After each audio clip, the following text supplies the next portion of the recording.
clear tu zong te in sava in chibai ka buk le vek cheu ni voin ni som thathum sang ni som ni panga chohmalama fourth session of the 9th Mizoram Legislative Assembly neina khanin pusi Ngunlianchunga Longlai West bill to MLA zom tak le Mizoram Chief Minister zom tak pulal duam te chu hausa khanin nasatakin nain nialani kha in nialna video zong kha zena hian react katum lova ain nialna pakhat zok thu buai nei le nei lo chungchang zok hi zena hian karon react dona tin voin vek khanin pusi Ngunlianchunga hianin press conference nei ve ngala thu buai nei chungchang kha soifiana aneya voina press conference nei na te poi karon chiar chuak don bokani chuan video hi kan play photanga video play zo hianin thu kam ni khat kan ron soi vele don bokani le play ang chuan zo bel na zo turin member zom ta pulal mun pu pun te lo somang who speaker ka zo bel na chu LADC chief executive member thar provisor sang ason eng case te nge nei ting ni ten namne ba zom tak pu muan pu zo na provisor sang an eng case te nge nei ti kha provisor sang hen case pan ni ne ya pakhat achuan court niam zokin a convict to a chu high court a appeal me kani appeal lai ania wangin tuna hian convict kan ti theilova tunai chuan bizalen ani fria chu lo pakhat dang case ania chumi a case a main accused chu speaker zona nei tu Ngunlianchunga case ani a ta hangan post lokanga kha pumuan puya punte khanin LADC kan CM ni laimek puvizir sanga zon eng khestenge anai ti kha house leader puduama azota he question hi question clever tak ni ka ria clever question te po ti taila adikin na rin noma question fing pakar deuh mai ni in ka ria nge in ngai dana kha ka hre chung lawa ke ma mi mal ngai dan mai khania question omzanei tak ni in ka ria ti chuanin puduama hianin pumuan puya zo na kha changin pusi Ngunlianchungan khesa nei thu kha hausa aron soi tarup maya makhop maya mak mitam takin makan ti ni achana chu makan ti na chana chu hei pusi Ngunlianchunga hianin khesa nei ti hi voin session ke na tang chi hen ka ria makhop maya he session na an soi minglang pakhat puvizir sang hi chu ange tira tang khanin thil ri re kha awma rin loksa kan lo nei dan kha ni ta ma se tun tum hi chu pusi Ngunlianchungan khesa nei thu hausa tlang zarani hianin longklai mi puitam zok hen kan hrelo mai thei ni nge kan beng var lo wang zok te po chun ni mai thaya voina chia session ka en hianin tam zokin kan ria makan ti khop maya ama pusi Ngunlianchunga po hen mak ati maya aka ho ni mo eng po chu ni ta se an soi chho zelang video play photang chu pusi Ngunlianchunga and 14 others tiani hemi chungchanga hian charge sheet pei thokhat ani to a tin pusi Ngunlianchunga and 14 others ati hi ka hrecha khop maya kan chief minister zom tak hianin a ming hi han lam chuak an ming hi la han lam chuak nga lo sarang chuanin adik le zual de tur khani ta ma sen ming ero kha chu alam ri talawa poi khop maya 14 others te hi Mizoram mi puite hian kan hredu ani he isu a hian mo tu te nge lo tel ve ti te po kha hria ta cha ko ma sen kina tu te nge an ni 14 others te kha kan la hre chho tura te po ngai taila a thome le play le photang in prosecution sanction deal me ani boka so wang chuan anticipatory bail lo lak lok te po that karing speaker case ka nei ka hello when you think yan en case ange ane taron share chuak ane a case share chuak speaker ka pusi Ngunlianchunga khanin kan CM hi a chau khop maya case ka nei hi voini thlang hi kala hrelo ate an chief minister khanin kan share chuak ange ate pusi Ngunlianchunga khan share chuak ro ate an chau khop maya video hi ka post dona chan chu kan en deuh vek toin rin oma reaction video ni wangin post le play kha jing dona ni ti kha kan soi ngal bok ani chu kan member zom tak khang tu zo bial khan en case ni te corruption case aniem tu na CEM ta na kan pom tak so ZPM thalai te na an thu chuwa khan corruption case visit sanga MLA hun laya om kha kan du lo an ti kha ama so bi khan nge ama so ngai ren kha an du lo thin khan du thu tem pu speaker khong ayin Ngoro zo za soi don hian in ti khoi zela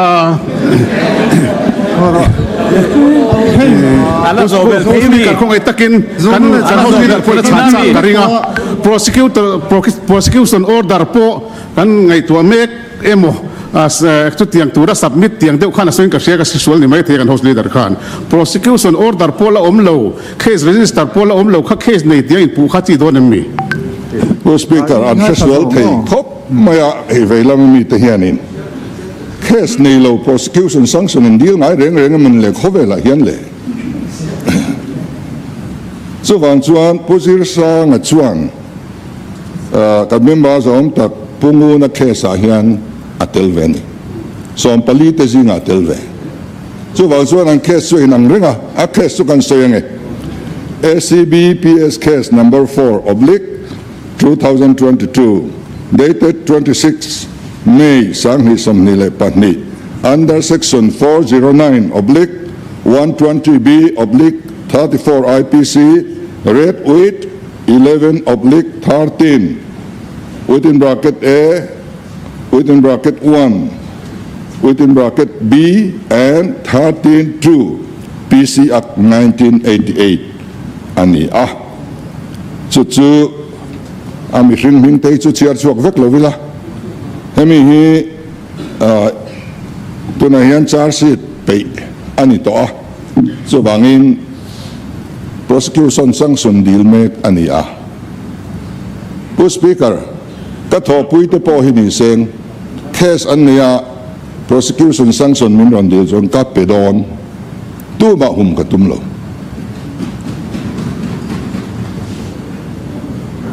tun malamin prosecution sanction deal in humte alo om to thina kan tum be lo kan sa case number khatingo chon kin kan the lo kin voini theng hian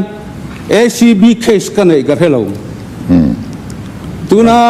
budir sanga na speaker khomai takin khatia sui chu dak la rawa chuan inquiry te pon lokala longtlai bypass road CM kan i line central project kan siama cheng vai bel the som pakhat alo chuak ani CM kan i line tudi hun lai chuan MLA kan pek do nai khania cheng vai bel seli le nuai som sari alo chuaka naya khat po ko khoi lo athiang khong ai na zara ACB an local point he khe sa hian tel na pakhat chu ko ta la sen chu speaker chu soi na mun kan he na local te an ya chu don case kan ei ka hello chu ani nei case te ni chu hela ni lo na po khan tram ma sa po khan case ne im hlatlat lo kha kan nei to chu wan chon speaker thu di thi soi thi ni la a thain ka thi prosecution sanction speaker po na kan member zom tak hian case anei te me wa chu wang ka advice du chu anticipatory bail lo la turin ka advice du ani kan nei lo ka kha in hial chho ta tak a heta hianin Mizoram Chief Minister zom tak pulal du oma hi session dang a hian a just ma thin kop maya ma se voina session an nei na hian pulal du oma Mizoram Chief Minister zom tak hi tlem chuanin ke ma thlir dan ania temper a loss the wem o kati pusi Ngunlianchunga le ama pu du oma in bakai live vel hi chuanin tlem chuanin temper a loss the wem o chu kati ve ni ti chuanin pakhat pusi Ngunlianchunga nen tuna khanin kan Chief Minister zom tak khanin advice anticipatory bail te po lo la lok se tin ke advice du ni ati kha Mizoram Chief Minister soitan chuanin amo chem o katia ange in ngai dan chu ka hrat chuang lova ange house chunga soitan kha chuanin amo che lo deuh chu ka ti ni thega ke ma mi mal ngai dan ani play le phatang kan la bok lo wang tha la speaker khatiang case kan ei ka hello với như thằng case cái này cái hello chất preliminary inquiry ta chun local tem này mà chút tập bộ cái lâu sửa chu hệ thì là hiện cái signature mo tel na pakhat mà cái này là phát hiện lệ mi bùi ra kha pusi Ngunlianchunga kha nin huai sen takin he thila hian signature mo telna pakhat ma ka nei lo tin huai sen takin house chunga kha na soya he thili kei poi hin makkatia ni china video tira ka soyang khanin voin session hi en lo tai lang chuanin pusi Ngunlianchunga hian case anei ti kha ka lo hrengai don mi lova mizoram mi pui tamjok po hen kan hriat ka ring lo ani voin session kan en atang che hian pusi Ngunlianchunga hian case alo nei reng ani ti hi a hret tu tamjok kan ni ka ring ani ti chuanin engtin nga en hnial chhozel en photang với như thằng cái na hiện ta lo hi cheng khat ma ka langai lo bok chu case chun cha chu Top ten na em case ge ani enge ti so ti so khela ngai lo ka nei ve ka kan house leader in direct tak maya case in anticipatory bill ro han in ti tong ta he house na ta hian amoi lo ka ti ya chuan in he zo da sa ne ti top to thalo mo pu speaker pu zir sanga nen case nge anei ti zo ania ka chang ani zir sanga na case ania hian ame na case pungu na ani thu ka soya pungu na and 14 others dinga hian atel ve ti ka soi mai ni so to case number len lam hei ka nia ka soi to speaker pujil sanga an convict na kha khata khan katel lo kha chu case sanani provincialize kha chu case sanani sanga corruption aina waisha CACB anman na anberet awanga kha case khanei ani in ka hia hei heta point na lang chianga hei ZPMPR ania ti chuan pu speaker tuna soi kha longtai bypass road ani ka chua nuwa ka hun lai mi ka voin ni thengan ti pangma kha project kha an ti ho cham thak reng ani ka hun lai khan so ta an soi pon nang chu la CM la he kong hi tlang tong ma le an ti ve pathian khomai na za kha thila khan pathian mingin vai na pu speaker ka joi tel na yap thela pok ani lo thunei na man zual ko ngapok pakhan na tel na pu speaker azo na ka chang ania chan da ka longai thave sila pu vizir su sangan en case tenge nei ti bin zota case pakhat anei chu ka soya chu appeal me katia chu da chuan kan member zom takhi atel katilo case dang pakhat ania ero chuan tuna kan member zom tak case a hian accused zinga pakhat zir sang hian ni ve a min zo wangin chu ka chang lo theilo ani chu wang chuan case reng chu an investigator thu atlin lo chuan final report an pe a top mai thin thu atlina hi chu thil sual ti ani an ti chuan charge sheet an thelu ta sarkar na thokemo MLA te mo MDC te mo an lo ni chuan prosecution sanction an deal thin ani chu deal mek ani ti kha ka soi mai ani le alo mo speaker khong ta ka soi fe lok khong ta kin kha khai sa kha pujil siang kha ka nu ka do chia CM ania kha ka CM ani khan kha project kha speaker na tong tu soya ti chuan prosecution center kan huna hete mai speaker tulin pon sanction na tulin pon kan chief minister kha ka chung sang a chun lo pe ro se pathian khomai na za ti chuan a tul chuan ka dik na a ka dik long nan hu lo ka tang tulin ka tang ma yang pathian khomai na za pu speaker he case hi so khan ma sa khan CBI a pek an tuma mar su an pele tarawa CBI ho pokon local se ka ti lom ka chu pathian khomai na za pu speaker kha kha chu kha tiang ba ka lau thon tur ka nei lo ve a ti turin lo kha ngai thla kan nuam khop maya kha pusi Ngunlianchunga kha na soi chiang view maya he longklai bypass road a CEM ni lai vela an soi chu kha ni na soya longklai bypass road an soi hi chuang ke chu kalo na thina a chan chu na ti a khanin thin rim ka ti na khani ta ka thin hi lo rim thina longklai bypass road a in nam hnoi zong hi court hianin ana thayang bar hianin hremna hi pese ti hi ka du khop maya ate ber atanga lian ber thleng hian in nam hnoi zong hi court hianin kum thum emo kum nga emo thleng hi lungina hian han tan tir se ti hi ka du khop maya tin 14 adar te po kha ana thayang ber hianin hremna hi court hianin ti chuak se ti hi ka du khop mai he longklai bypass road a thil dik lo om zong hi hai chua vek ni se atang turchin hi chu han tang deuh phak se ti kha ka du khop maya ti chuanin voin vek han pusi Ngunlianchungan press conference anaya press conference an neila thu soi hi karon chiar chuak don ani anticipatory bail kala don lo si Ngunlianchunga tin Longklai West bill to MLA si Ngunlianchunga chuan voin ni som thlathum sang ni som ni panga assembly sessiona chief minister lal du aman thu buai nei thu a soi chungchang a soi fi a anticipatory bail kala don lo ati pusi Ngunlianchunga chuan Aizawl Press Club a press conference nain thu buai ka nei ti kalo hrelo chief minister in soi chuak lo se chuan kalo hrelowang ACB lam ka zota thu buai ka nei thu min lo hril LADC CM ka ni line Longklai bypass road kan buai puya DPR te kan the lut ani NLCPR atangin cheng vai bel che som pakhat vel sangson kan hmuwa ka CEM line sang ni som pathuma cheng vai bel chali le point som sari vel aron chuak minister kan i ta ka wangin January sang ni som palia CEM tangin ka banga kan nuwa mi ten an khoi zui ati Longklai West bill to MLA chuan ana thok tu tur chu LADC official ten in remna anzia puiti soin zang na dom na wangin na tho zo ani lo mimal ram vek paltlang tur ani a askima zang na dom na pek thai ani om si lo CEM kani lain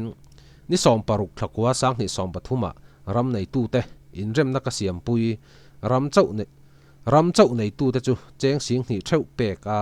thlai nei tu te chu an thlai man pek tel tur kan ti atia schema omlo ma se council atanga pek dan zon chu an ril ruani thu soi in remna azia hian NLCPR sumatanga pek turin engma azia ani lo ti soin pusi Ngunlianchunga chuan ramtana thaturani awangin a schema omlo ma se kongdang atanga pek dan zon relani kan nuwa tuna ZPM kai hruai nuaya CEM ni ta puvizir sanga hi ka aya aron CEM ani hian then khat cheng nuai thum a pen yom takani chu wangin ram nei tu te an lungoi talo ram nei tu te nena kan hun laya in remna kan siama wangin thu buai min siam sak ani mel ati pusi Ngunlianchunga chuan thu buai nei ti hrelo ma se ACB ten thu an zo fi ave thin thu soin CM atanga ka ban tak dai awangin engma ka hriat pui lo thu le cheng khat po ka hriat pui lo thu ka lo hril thren kan ram ta na thatura ma ka lak ve na tho thai ani na atana ram nei tu te in remna ka lo siam pui awanga thu buai hi nei ka ni mel ti in ram hruai tu te chuan ram ta na thil tha ani chuan engpo anti turani ti chu angai dan ani thu soi chief minister in anticipatory bail lak angai mel ati hausa a hril thu soin sum thiang hlim lo cheng khat po kala lo ram ta na ni chuan atul chuan ka tang mayang atul ani chuan ram tan chuan thi po ka thim mayang chu ram hruai tu ka ni ve chan po ani anticipatory hi kala don lo ati tin beng fana hianin posaron siama kha voina pusi Ngunlianchunga le kan chief minister zom tak pulal du ama case thu boy nei lo chungchanga ain hialna chu ni ta a chuan hei voin vek khanin pusi Ngunlianchunga hian press conference anei ve ngala karon chiar chuak zo chi ania khati khanin zanin tan chuanin video hi kan du tok le photanga ni danga video thar dang nai kan mula theu don ne